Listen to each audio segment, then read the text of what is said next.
Um, migrating a website isn't like redesigning an existing one. You're moving a live business. You're moving somebody's blood, sweat, and tears, somebody's pride and joy. If a redesign was likened to minor surgery, this would be like heart surgery. It would be like changing the engine of a car, as well as doing a paint job, as well as changing the wheels, as well as giving the owners a new dashboard. It's not something to be taken lighthearted. If done well, you're able to leverage some really great results for your clients. If done badly, you're going to decimate your clients' traffic, you're going to destroy their conversion rate, and ruin their business. Sorry for the doom and gloom. As a businessman, I've built multiple kind of companies by taking risks and by kind of jumping into things rather than doing the strategy first. With migrations, I really err always on the side of caution, always doing the research, taking a data-led approach to what we're doing, rather than just jumping in there thinking we know best to start with. Okay, so why would you choose Shopify? A lot of you, probably choose Shopify for the exact same reasons that we do. Time to market's a lot quicker. You don't have to mess around with hacked websites, PCI compliance, security, patches, plugins that overlap and that don't work. This is inherent of a lot of other systems that we've worked with and I've worked with in the past. So yeah, we absolutely love Shopify. We've been working exclusively on it for 2 years, and we have not looked back. Okay, so today I'm just going to talk through some kind of very top-level points on migrations, what we do, how we price, plan, and execute certain things. So yeah, I'll do a very brief introduction as to us, go through scoping, pricing, project planning, implementation, launch, really important one post-launch, and then a Q&A. So yeah, as Keir said, my name is Jason Stokes. I'm the CEO and founder of Eastside Co., formerly Shopify Builder, if any of you don't recognize the name. We're a Shopify specialist that's been going for 4.5, 5 years. We used to build websites on Magento as well. Not anymore. Okay, so Eastside Co. We built over 450 websites on Shopify, as well as having 8 apps in the App Store. We have over 40 staff here in our HQ in Birmingham, as well as 3 offices worldwide in Dubai and New York. Okay, we offer a host of different services and solutions, from theme customizations right the way through to third-party app development and design for other companies, as well as marketing services and migrations and support. Okay, so you guys are probably very familiar with a lot of the different types of migrations that you can do. You've probably done a lot of migrations in the past. This tends to be what most of, I guess, Shopify partners are doing a lot of at the moment. People tend to be jumping ship from a lot of larger companies, such as Magento, for instance. Magento seems to be doing very, very well at eating up some of the enterprise market, taking some of the Demandware, some of the hybris type clients, and in turn, Shopify Plus, Shopify's enterprise solution, is then nipping at the bud of Magento and really managing to migrate and take a lot of business away from it. Yeah, we deal with a lot of migrations from all of these different ones, as well as a lot of legacy and bespoke systems, customers that have got systems so old that they were built in the 1980s when computers were still on floppy disks. Okay, so scoping. Scoping is a really, really important part of this process for us. Migrations should always start with a massive amount of extensive scoping. Work out what a client's objectives are, work out what's working on their site at the moment, do some research, take a data-led approach into what you're suggesting. The client might not always be right. You maybe then look at the data, scrutinize what their assumptions are, and suggest other things. Look at the inbound traffic levels that are coming in. Look at the conversion rates. Make sure that the build that you're going to be putting forward is going to be a success. For the scoping part of the process, it's all about asking the right questions for us. And there's some key considerations that we like to kind of go through. Where is the customer getting the traffic from? Is that traffic coming from Google Organic Search? Most legacy or older businesses do tend to have a lot of traffic coming from Google Organic or other search engines. What's going to be migrated? Again, this is another big question to ask. Are you going to be migrating blogs, customers, products, design, payment gateways, customer functionality? Does the customer want orders being migrated into the system as well? Again, there's an opportunity to possibly take a data-led approach to some of this as to what blogs or what products you may migrate over. Are they working? Are they getting traffic? What's the conversion rate site-wide, per channel, per device? How well is their current site performing? This is always a benchmark that we put in at the start of a project. We draw a line in the sand and say, right, this is what's working for you at the moment, this is what isn't. Does the site not have a mobile-friendly version? Is that conversion rate not as high as it could be on some newer browsers, older browsers? Do they have heat map or session recording software? Again, take a data-led approach to the design. Do they have anything in there that will give you an insight into how to better implement the design of their existing site? I don't know whether any of you are kind of familiar with heat map or session recording software, but it's fairly cheap these days. Okay, are they using any third-party software? Brightpearl, Nosto, a few of these people are here. Does this need migrating and configuring for this client? And do they have any other legacy systems that need moving across as well? Do they need to sell internationally, multiple currencies and languages? This is something Brandon touched upon earlier. This is always a big part of migrations or moving clients. It's very often that you get a client that's on Magento that's got 4 or 5 storefronts, multiple languages. It's a big part of how you migrate them onto Shopify these days. It's really, the devil is in the detail with that. Are they usually just using a B2C site? Again, with Magento, a lot of customers do tend to have trade wholesale side of their businesses. Do they have an affiliate website? That all needs to be taken into consideration. How many pages does the current site have? Again, doing a migration is exceptionally important to work out how many pages the site has. Just doing a simple Google search like site : domain name will pull up how many pages Google has in its index. Again, cross-reference that with a crazy frog or screaming frog crawl even, and cross-reference it with a sitemap, work out what pages they need to move across. But then again, take a data-led approach, cross-reference that in Google Analytics, work out what pages are getting traffic, what pages aren't. This may be a case for you to slim down a customer's bloated or verbose site. How does the collection structure migrate into Shopify? Again, Shopify's collection structure is quite rigid with everything falling out of /collections. Magento's is not so, or other platforms. You can have nested collections. Mapping out exactly what collection page is going to be moved to where is, again, really important at the scoping stage for us. Pricing. Okay. I'm going to apologize to Rosa now. I was sitting there thinking, oh no. We price by the hour.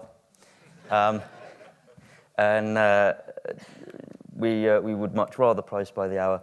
I think different agencies in different kind of areas find something that feels comfortable for them. For us, pricing by the hour has kind of always seemed to work. The key to kind of getting any pricing right on a migration is the scoping. It's that kind of level of discovery, that level of research, that level of working out what needs to be moved. With any migration, it's so much more complex than just a new build, and there needs to be factored a lot more time for kind of post-launch activity. For us, a migration does not finish when you hit the go live button. It's that month afterwards, making sure that it's working, that benchmarking, monitoring, and helping kind of hold the customer's hand through that process to make sure they've got confidence and peace of mind in what you're delivering. So just some key kind of considerations for pricing. Break things into kind of clear sections: design development, content migration, SEO best practice, 301 redirects, and project management. Price for the hour for each section. This gives a better transparency to the client and makes it make the task kind of more of a science. Again, we will break things down into different sections.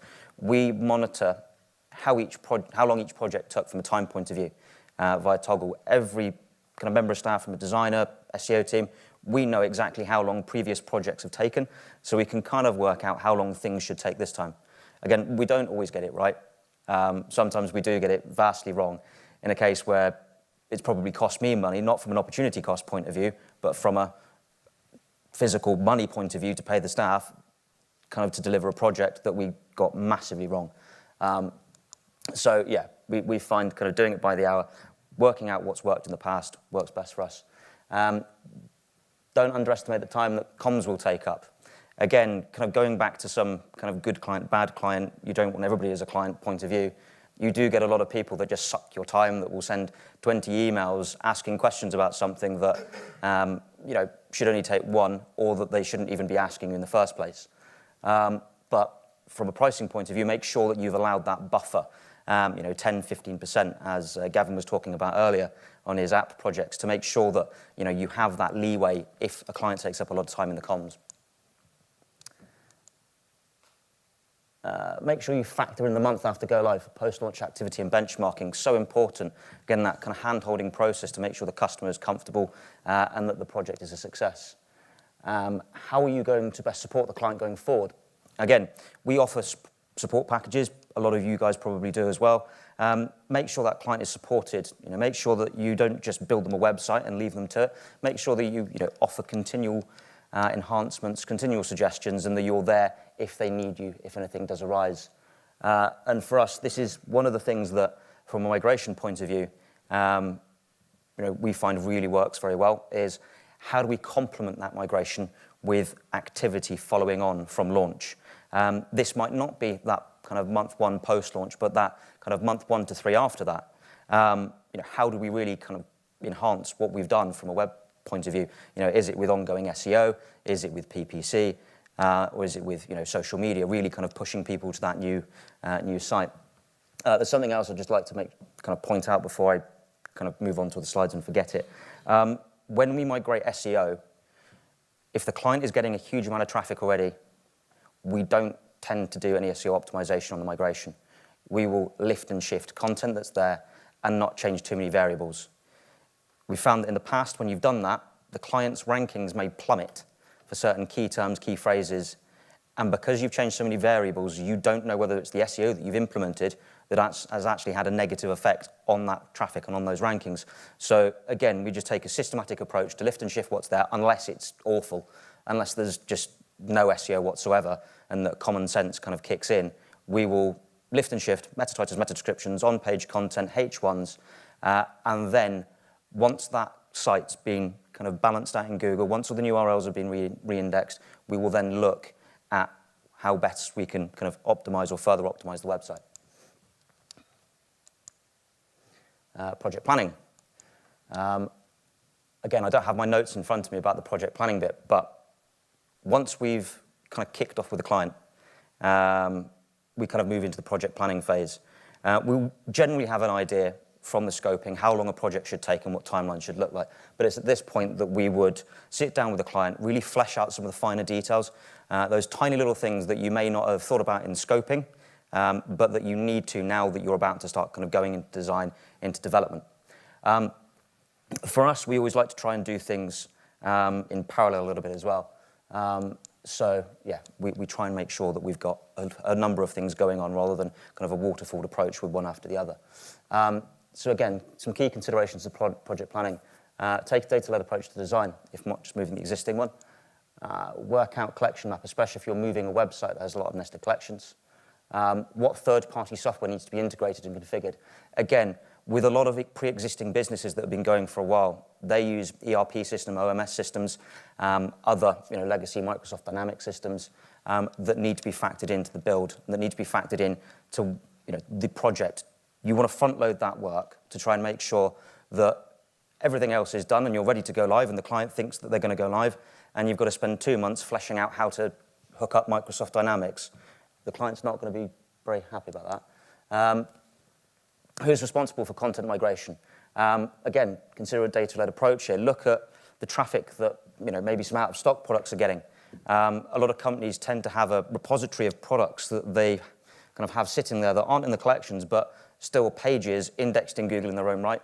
And they get traffic, they've got links, they had authority, and it's either a case of, let's lift and shift them because they have value, or let's look at what's working, what isn't, and do a bit of a cull. Let's slim the site down. Let's make it more kind of poignant from a search and authority perspective whilst we're doing that migration. And again, reduce the amount of things that you're actually having to migrate.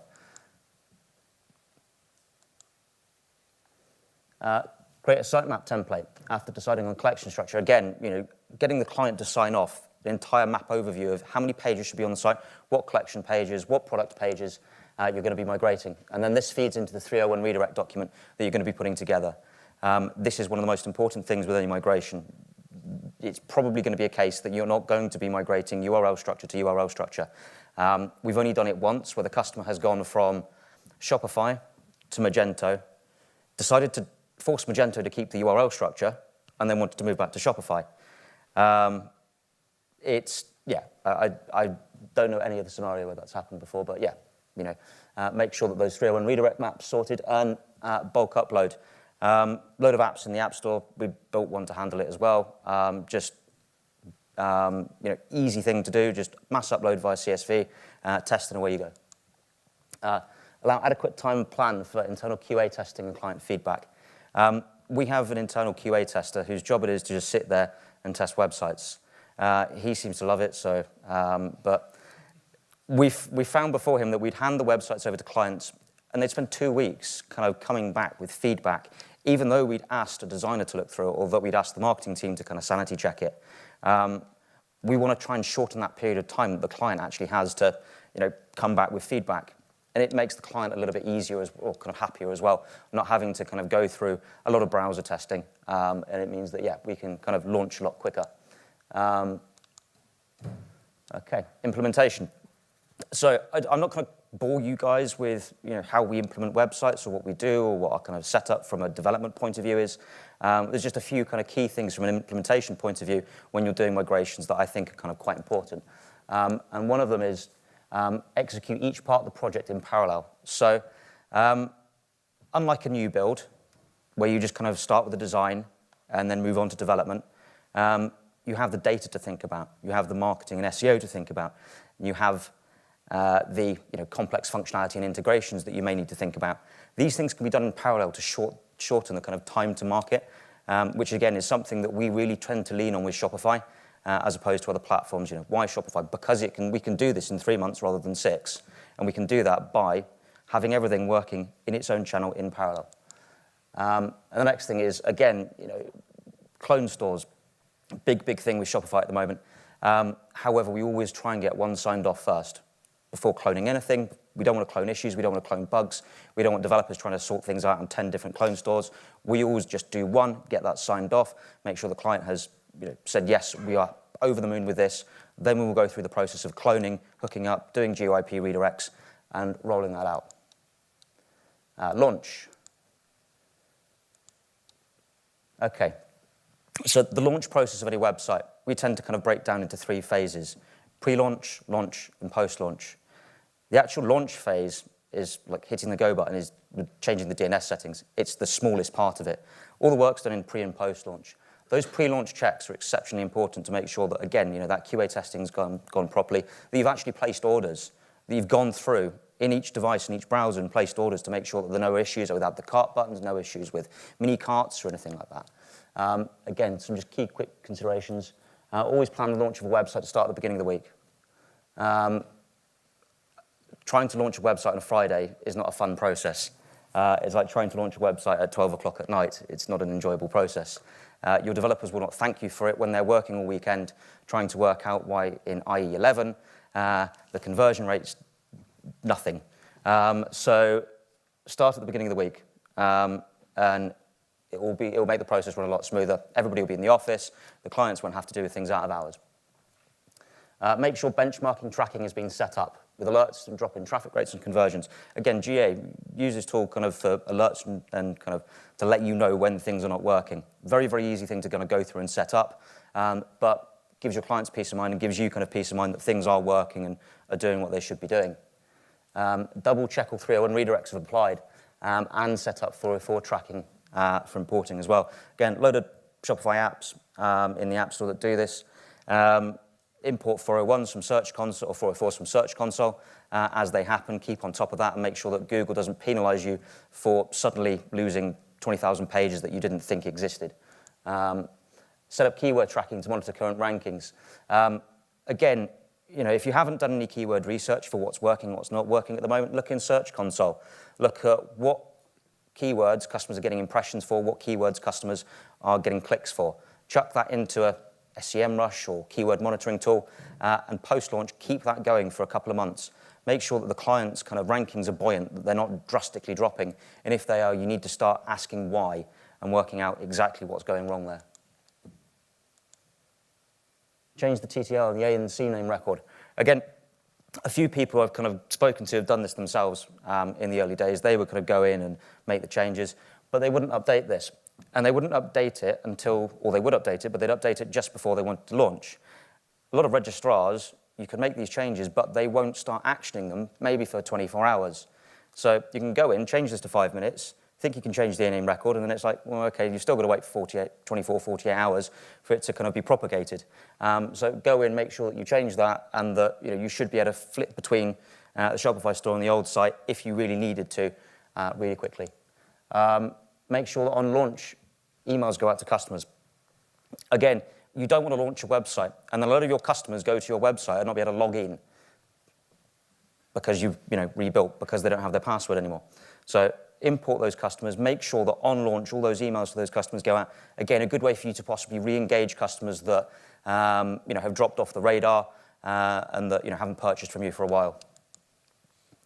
Again, post-launch activity. This for us is kind of where a lot of the kind of the meat on the bone is in kind of really adding some value to customers' websites and migrations. So yeah, track 404s on a daily basis and build out 301s when they crop up. Monitor conversion rates per channel, browser, and device to identify any issues. Make sure that you kind of keep on top of what's working on mobile, what's working on different browsers, and action any outcomes of that. Keep a close eye on the funnel drop-off on the checkout. Again, when you're moving a website from, say, Magento, the checkout process from a step-by-step is probably going to be different. You're going to probably redesign the cart. The cart might not be working as well. It may not be emphasizing trust in the website. There may be issues along the way. So make sure that you've got that granular process set up in goals and in kind of funnel tracking in GA, and you'll be able to see what the drop-off rates are at each point and whether there's anything that you guys need to address further. And then install, again, heat map session recording software for further analysis of how the new site's performing. Just because the conversion rate's up or the traffic's up or the user behavior metrics are looking good, don't just critique one set of data. Look at multiple sets of data and look at how that's working and whether there's anything else that you could further suggest to enhance your customer's website. So yeah, set up and monitor data capture goals. Again, data capture, big thing for a lot of merchants, making sure that you're adding people to that funnel if they come and they not ready to purchase at that point. Set up goals to make sure that you're achieving what you were previously. Keep a close eye on ranking changes and new URLs being indexed. Again, very, very simple way to check Google's index to see whether things are being kind of ranked in the SERPs. Site, HTTP, domain name. Start looking through that, daily, kind of a couple of times a week to see what's been indexed, what isn't. Consider utilizing some user feedback for customers who have made purchases. Again, this is something else we've rolled out for a client in a way that don't just take the data's word for it. Use qualitative and quantitative data analysis. Ask customers how they find the new website, how they find the experience. Is there anything whether they would change, what could be made better? Incentivize them to leave that. Give them some money off, enter them into a competition.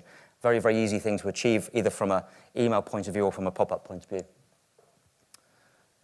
Again, what a successful migration should look like. So smooth domain repointing with no downtime, improved website speed, increased conversion rates, better user behavior metrics, so that's average time on site, bounce rate, pages per visit, increased revenue, and minimal disruption to organic rankings and traffic. That's it. Thank you ever so much.